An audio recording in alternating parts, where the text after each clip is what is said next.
마태복음 21장. 그들이 예루살렘 가까이 와서 갈람산 기슭 벳바게에 이르렀을 때 예수님이 두 제자를 보내시며 이렇게 말씀하셨다. 너희는 맞은편 마을로 가거라. 거기에 가면 나귀 한 마리가 나귀 새끼와 함께 매여 있을 것이다. 그 나귀들을 풀어서 끌고 오너라. 누가 무슨 말을 하면 주님께서 쓰신다고 하여라. 그러면 곧 보내줄 것이다. 이것은 다음과 같은 예언자의 예언을 이루기 위해서였다.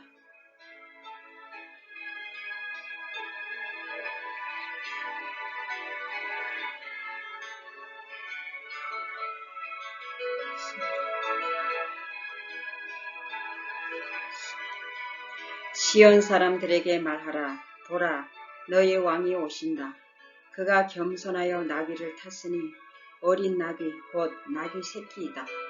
제자들이 가서 예수님이 명령하신 대로 나귀와 그 새끼를 끌어와서 자기들의 겉옷을 나귀 등에 펴자 예수님이 올라타셨다. 많은 군중이 겉옷을 벗어 길에 펴기도 하고 나뭇가지를 꺾어 길에 깔기도 했다. 그리고 예수님을 앞뒤로 에워싸고 가는 군중들은 다윗의 후손에게 호산나, 주의 이름으로 오신 분에게 찬양을, 가장 높은 곳에서 호산나 하고 환호성을 올렸다. 예수님이 예루살렘에 들어가시자 온 시내가 떠들썩하며 이분이 누구요? 하고 물었다. 그러자 군중들은 갈릴리 나사렛에서 오신 예언자 예수님이십니다 하고 대답하였다. 예수님은 성전에 들어가 거기에서 매매하는 사람들을 다 쫓아내시고 돈 받고 주는 사람들의 상과 비둘기 파는 사람들의 의자를 둘러 엎으셨다. 그리고 그들에게 내 성전은 기도하는 집이다 라고 성경에 쓰여 있는데 너희는 이 집을 강도의 소굴로 만들었다 하고 말씀하셨다. 성전에 앉아있던 소경들과 절뚝발이 그들이 예수님께 나아오자 예수님은 그들을 고쳐주셨다. 그러나 제사장들과 율법학자들은 예수님이 하시는 신기한 일과 성전에서 다윗의 후손에게 호산나 하고 외치는 아이들을 보고 화가 나서 이 아이들이 하는 말을 듣고 있어? 하고 예수님께 물었다. 그래서 예수님은 그들에게 그렇다. 너희는 어린아이와 젖먹이의 입에서 나오는 찬송을 완전하게 하셨다. 라고 한 성경 말씀을 읽지 못하였느냐?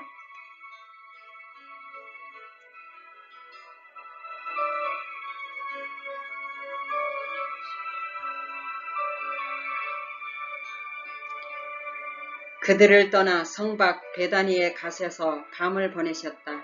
다음 날 이른 아침 성으로 들어가실 때 예수님은 시장하셨다. 마침 길가에 한 그루의 무화과 나무가 있는 것을 보시고 가까이 가셨으나 잎사귀만 무성하고 열매가 없었다. 예수님은 그 나무를 향해 네가 다시는 열매를 맺지 못할 것이다 하시자 나무가 곧 말라버렸다. 제자들이 이것을 보고 놀라 어떻게 무화과 나무가 갑자기 말라버렸습니까? 하고 물었다. 그래서 예수님은 이렇게 대답하셨다. 내가 분명히 말하지만 너희가 의심하지 않고 믿기만 하면 내가 그 무화과 나무에게 한 일을 너희도 할 수 있다. 그뿐 아니라 이 산을 향하여 땅에서 들려 바다에 빠져라 하여도 그대로 될 것이다. 너희가 기도할 때 무엇이든지 믿고 구하는 것은 다 받을 것이다. 예수님이 성전에서 가르치시고 계실 때 대제사장들과 장로들이 와서 당신은 무슨 권한으로 이런 일을 하고 있어? 누가 당신에게 이런 권한을 주었어? 하고 따져 물었다. 그때 예수님이 대답하셨다. 나도 한 가지 묻겠는데 너희가 대답하면 내가 무슨 권한으로 이런 일을 하는지 말하겠다. 요한의 세례가 어디서 왔느냐? 하나님에게서 왔느냐? 아니면 사람에게서 왔느냐?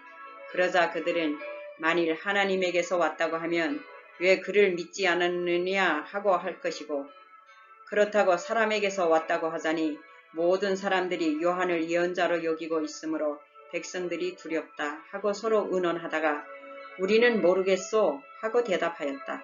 그래서 예수님은 그들에게 나도 무슨 권한으로 이런 일을 하는지 말하지 않겠다. 하고 다시 이렇게 말씀하셨다. 너희는 어떻게 생각하느냐? 어떤 사람에게 두 아들이 있었다. 그가 먼저 맏아들에게 예, 오늘 포도원에 가서 일하여라 하였으나 그는 예, 가겠습니다 하고는 가지 않았다. 그가 둘째 아들에게도 가서 같은 말을 했는데 그는 싫습니다 하고 거절하였으나 뒤에 뉘우치고 갔다. 이들 중에 누가 아버지에게 순종하였느냐? 그들이 둘째입니다 하고 대답하자 예수님이 말씀하셨다. 내가 분명히 말해두지만 세무원과 창녀들이 너희보다 먼저 하나님의 나라에 들어간다. 요한이 와서 올바른 길을 가르쳤으나 너희는 믿지 않았고 세무원과 창녀들은 믿었다. 그리고 너희는 보고도 끝내 뉘우치지 않고 그를 믿지 않았다. 또 다른 비유를 들겠다. 어떤 사람이 포도원을 만들었다. 그는 포도원 둘레에 울타리를 치고 그 안에 포도즙 틀을 놓고 망대를 세운 후 농부들에게 새로 주고 멀리 여행을 떠났다. 포도철이 되어 주인이 자기 몫의 포도를 받아오라고 종들을 소작인들에게 보냈다. 그러자 소작인들은 종들을 잡아 하나는 때리고 하나는 죽이고 다른 하나는 돌로 쳤다. 주인은 처음보다 더 많은 종들을 다시 보냈으나 소작인들은 그들에게 똑같이 하였다. 마지막으로 주인은 자기 아들을 보내며 그들이 내 아들은 존경하겠지 하였으나 소작인들은 아들을 보자 이 사람은 상속자이다. 자, 죽여버리고 그가 받을 유산을 우리가 차지하자 하고 서로 말하며 아들을 포도원 밖으로 끌어내어 죽였다. 그러니 포도원 주인이 돌아오면 그 소작인들을 어떻게 하겠느냐? 그러자 그들이 대답하였다. 그 악한 사람들을 무참히 죽이고 포도원은 제때 열매를 주인에게 바칠 다른 농부들에게 맡길 것입니다. 그래서 예수님은 그들에게 이렇게 말씀하셨다. 너희는 건축자들이 버린 돌이 집 모퉁이의 머릿돌이 되었으니 이것은 주께서 행하신 것이요 우리 눈에 신기한 일이다 라고 한 성경 말씀을 읽지 못했느냐? 그러므로 내가 너희에게 말해둔다. 너희는 하나님 나라를 빼앗기고 그 나라에 합당한 생활을 하는 백성이 그 나라를 얻을 것이다.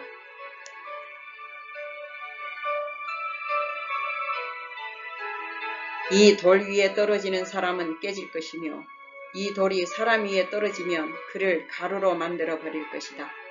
대제사장들과 바리새파 사람들은 이 비유가 자기들을 두고 한 말인 줄 알고 예수님을 잡아가려고 하였으나 군중이 예수님을 예언자로 여기기 때문에 두려워서 잡지 못하였다. 아멘. 마태복음 22장. 예수님은 다시 비유로 이렇게 말씀하셨다. 하늘나라는 자기 아들을 위해 결혼잔치를 베푸는 어떤 왕과 같다.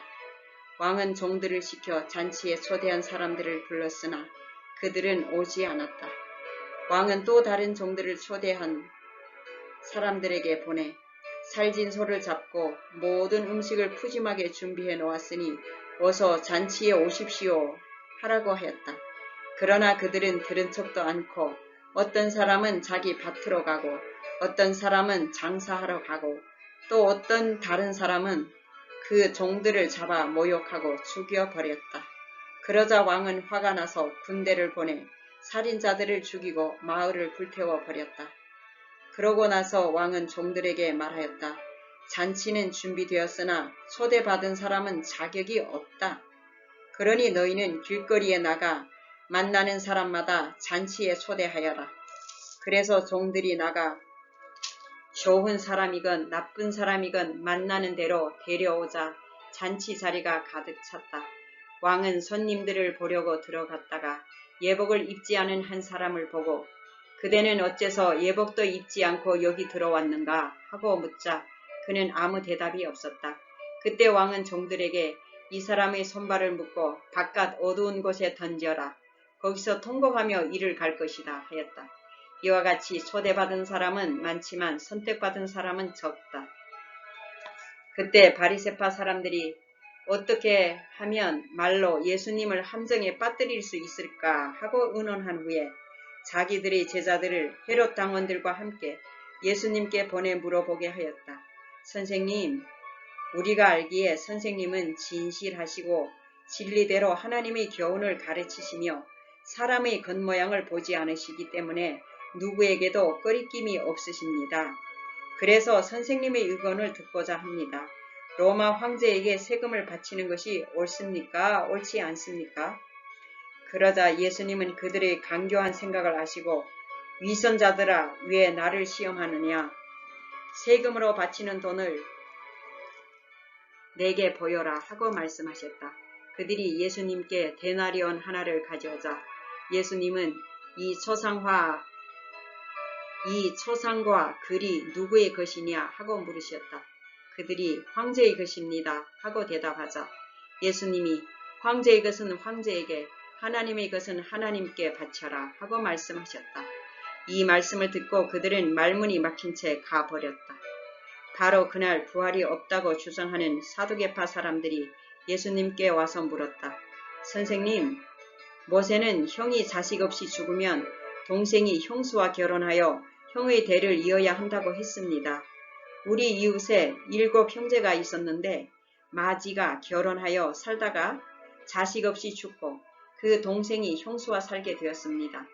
그러나 둘째도 자식 없이 죽었고 셋째에서 7째까지 모두 그렇게 되었으며 끝내는 그 여자도 죽었습니다. 이렇게 7 형제가 모두 한 여자와 살았으니 부활 때 그 여자는 누구의 아내가 되겠습니까? 그래서 예수님은 그들에게 이렇게 대답하셨다. 너희는 성경과 하나님의 능력을 모르기 때문에 잘못 생각하고 있다. 부활하면 장가도 시집도 안 가고 다만 하늘에 있는 천사들과 같이 된다. 너희는 죽은 사람들의 부활에 대하여 하나님이 나는 아브라함의 하나님, 이삭의 하나님, 야곱의 하나님이다 라고 하신 말씀을 읽어보지 못했느냐? 하나님은 죽은 사람들의 하나님이 아니라 살아있는 사람들의 하나님이시다. 그러자 군중들은 예수님이 가르치심에 감탄하였다. 바리새파 사람들은 예수님이 사두개파 사람들의 말문을 막으셨다는 말을 듣고 다 함께 모였다.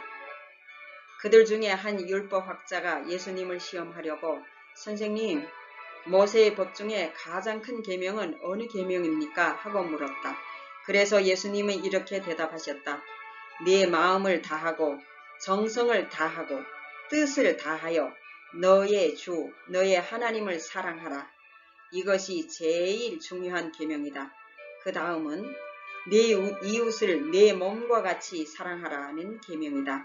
모든 율법과 예언자들의 가르침은 이 2 계명에서 나온 것이다. 바리새파 사람들이 모였을 때 예수님은 그들에게 너희는 그리스도에 대하여 어떻게 생각하느냐? 그는 누구의 후손이냐? 하고 물으셨다. 그들이 다윗의 후손입니다 하고 대답하자 예수님은 다시 그들에게 물으셨다. 다윗이 성령님의 감동으로 하나님이 나의 주님에게 말씀하셨다. 내가 네 원수들을 네 발 앞에 굴복시킬 때까지 너는 내 오른편에 앉아 있거라고 하지 않았느냐? 다윗이 이렇게 그리스도를 주라 불렀는데 어떻게 그리스도가 다윗의 후손이 되겠느냐? 그러자 한마디도 대답하는 사람이 없고 그날부터 예수님께 묻는 사람도 없었다. 아멘.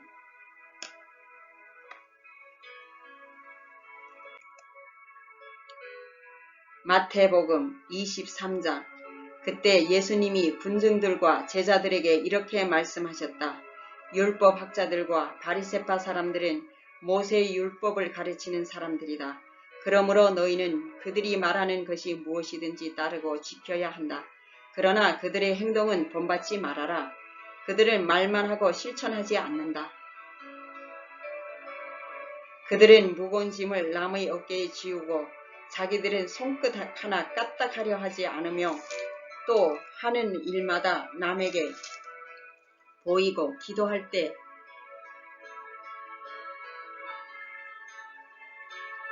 차는 작은 성구함을 크게 하고 옷수를 길게 달고 다닌다. 그들은 잔치 자리의 특석과 회당의 높은 자리를 좋아하며 시장에서 인사받는 것과 사람들이 선생이라고 불러주는 것을 좋아한다. 그러나 너희는 선생이라는 말을 듣지 말아라. 너희의 선생은 한 분뿐이시며 너희는 모두 형제들이다. 세상에 있는 사람을 아버지라고 부르지 말아라. 너희의 아버지는 한 분밖에 없으니 곧 하늘에 계시는 분이시다. 또 지도자라는 말도 듣지 말아라. 너희 지도자는 그리스도뿐이시다. 너희 중에서 가장 위대한 사람은 남을 섬기는 사람이 되어야 한다. 누구든지 자기를 높이는 사람은 낮아지고 낮추는 사람은 높아질 것이다. 율법학자들과 바리새파 사람들아, 너희의 위선자들에게 불행이 닥칠 것이다. 너희는 하늘나라 문을 가로막고 서서 너희도 들어가지 않고 들어가려는 사람도 못 들어가게 하고 있다. 너희의 위선자들에게 불행이 닥칠 것이다. 너희는 과부의 재산을 가로채고 사람들 앞에서 거룩하게 보이려고 길게 기도한다. 그러므로 너희는 더욱 무서운 심판을 받을 것이다. 율법학자들과 바리새파 사람들아, 너희의 위선자들에게 불행이 닥칠 것이다. 너희는 교인 하나를 얻기 위해 바다와 육지를 돌아다니다가 얻으면 너희보다 배나 더 악한 지옥 자식으로 만든다. 눈먼 인도자들아, 너희에게 불행이 닥칠 것이다. 너희는 누구든지 성전을 두고 맹세한 것은 지키지 않아도 되지만 성전에 금을 두고 맹세한 것은 반드시 지켜야 한다고 말한다. 어리석은 소경들아, 금과 그것을 거룩하게 하는 성전 중에 어느 것이 더 중요하냐? 또 너희는 누구든지 제단을 두고 맹세한 것은 지키지 않아도 되지만 그 제단 위에 있는 제물을 두고 맹세한 것은 반드시 지켜야 한다고 말한다. 이 소경들아, 제물과 그것을 거룩하게 하는 제단 중에 어느 것이 더 중요하냐? 그러므로 제단을 두고 맹세하는 사람은 제단과 그 위에 있는 모든 것을 두고 맹세하는 것이며 성전을 두고 맹세하는 사람은 성전과 거기에 계시는 분을 두고 맹세하는 것이다. 또 하늘을 두고 맹세하는 사람은 하나님의 보좌와 그 위에 앉아 계시는 분을 두고 맹세하는 것이다. 율법학자들과 바리새파 사람들아, 너희의 위선자들에게 불행이 닥칠 것이다. 너희는 박하와 회양과 근처의 11조는 바치면서 율법 가운데 더 중요한 정의와 자비와 믿음은 저버렸다. 그러나 11조도 바치고 이것도 버리지 말았어야 했다. 눈먼 지도자들아, 너희가 하루살이는 걸러내고 낙타는 통째로 삼키는구나. 율법학자들과 바리새파 사람들아, 너희의 위선자들에게 불행이 닥칠 것이다. 너희가 잔과 접시의 겉은 깨끗하게 하지만 그 속에는 탐욕과 방탕으로 가득 차 있다. 눈먼 바리새파 사람들아, 너희는 먼저 잔과 접시의 속을 깨끗이 하여라. 그러면 겉도 깨끗해질 것이다. 율법학자들과 바리새파 사람들아, 너희의 위선자들에게 불행이 닥칠 것이다. 너희는 회칠한 무덤과 같은 자들이다. 회칠한 무덤은 겉은 아름답게 보이지만 속은 해골과 더러운 것으로 가득 차 있다. 이와 같이 너희도 겉으로는 사람들에게 의로운 것처럼 보이지만 속에는 위선과 죄로 가득 차 있다. 율법학자들과 바리새파 사람들아, 너희의 위선자들에게 불행이 닥칠 것이다. 너희가 예언자들의 무덤을 꾸미고 의로운 사람들의 기념비를 세우며 우리가 조상들의 시대에 살았더라면 예언자들을 죽이는 악한 일에 가담하지 않았을 텐데 하고 말하니, 결국 너희는 예언자들을 죽인 사람들의 후손임을 스스로 증거하고 있다. 이제 너희의 조상들의 악한 일을 마저 채워라. 이 뱀들아, 독사의 자식들아, 너희가 어찌 지옥의 심판을 피할 수 있겠느냐. 그러므로 내가 너희에게 예언자들과 지혜 있는 자들과 율법학자들을 보내겠다. 그러나 너희든 그들 중 어떤 사람들은 죽이거나 십자가에 못 박고 또 어떤 사람들은 회당에서 채찍질하고 이 마을 저 마을로 쫓아다니며 괴롭힐 것이다. 그래서 죄 없는 아벨의 피로부터 성전과 제단 사이에서 너희가 죽인 바라게아의 아들 사가랴의 피까지 땅에 흘린 의로운 사람들의 모든 피에 대한 형벌이 너희에게 내릴 것이다. 내가 분명히 말해두지만 바로 이 세대가 이 모든 죄값을 치르게 될 것이다.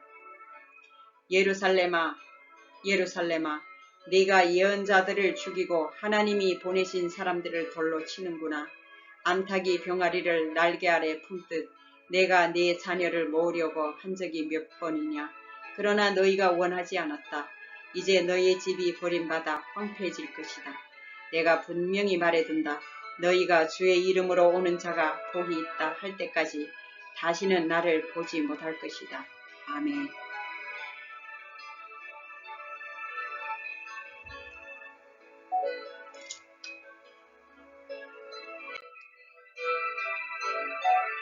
마태복음 24장. 예수님이 성전에서 나가실 때 제자들이 와서 예수님께 성전 건물을 보이려고 하자 예수님이 그들에게 말씀하셨다. 내가 분명히 말해둔다. 너희가 보고 있는 이 건물이 돌 하나도 제대로 얹혀 있지 않고 다 무너내려질 것이다. 다 무너져 내릴 것이다. 예수님이 감람산에 올라 앉으셨을 때 제자들이 조용히 와서 물었다. 언제 이런 일이 일어나겠습니까? 또 주님이 오시고 세상이 끝날 때의 징조는 무엇입니까? 그래서 예수님은 제자들에게 이렇게 대답하였다. 너희는 아무에게도 속지 않도록 주의하라. 많은 사람들이 내 이름으로 와서 내가 그리스도이다 하고 말하며 많은 사람을 속일 것이다. 또 난리와 전쟁 소문을 듣더라도 두려워하지 말아라. 그런 일이 반드시 일어나야 하지만 끝은 아직 아니다. 민족과 민족이, 나라와 나라가 서로 맞서 싸울 것이며 곳곳에 기근과 지진이 있을 것이다. 그러나 이 모든 것은 고통의 시작에 지나지 않는다. 그때에 너희는 사람들에게 잡혀 고통을 당하다가 죽을 것이며 나 때문에 모든 민족에게 미움을 받을 것이다. 또 많은 사람들이 믿음에서 떠나 서로 배반하고 서로 미워할 것이며 많은 거짓 예언자들이 일어나 많은 사람을 속일 것이다. 그리고 악이 점점 더함으로 많은 사람들의 사랑이 식어질 것이다. 그러나 끝까지 견디는 사람은 구원을 받을 것이다. 이 하늘나라의 기쁜 소식이 온 세계에 전파되어 모든 민족에게 증거가 될 것이니 그제서야 세상이 끝날 것이다. 그러므로 너희는 예언자 다니엘을 통해 말씀하신 대로 멸망케 하는 흉측한 것이 거룩한 곳에 선 것을 보거든 잃는 사람은 깨달아라. 그때 유대에 있는 사람들은 산으로 도망하여라. 지붕 위에 있는 사람은 집안의 물건을 가지러 내려가지 말고 들에 있는 사람은 겉옷을 가지러 집으로 돌아가지 말아라. 그때 아이벤 여자들과 젖모기가 딸린 어린 여자들은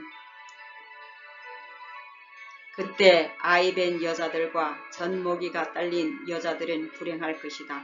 너희는 도망하는 일이 겨울이나 안식일에 일어나지 않도록 기도하여라. 세상이 창조된 이후 이제까지 없었고 앞으로도 없을 큰 고난이 그때 있을 것이다. 만일 이 고난의 기간을 줄이지 않았더라면 아무도 살아남지 못할 것이다.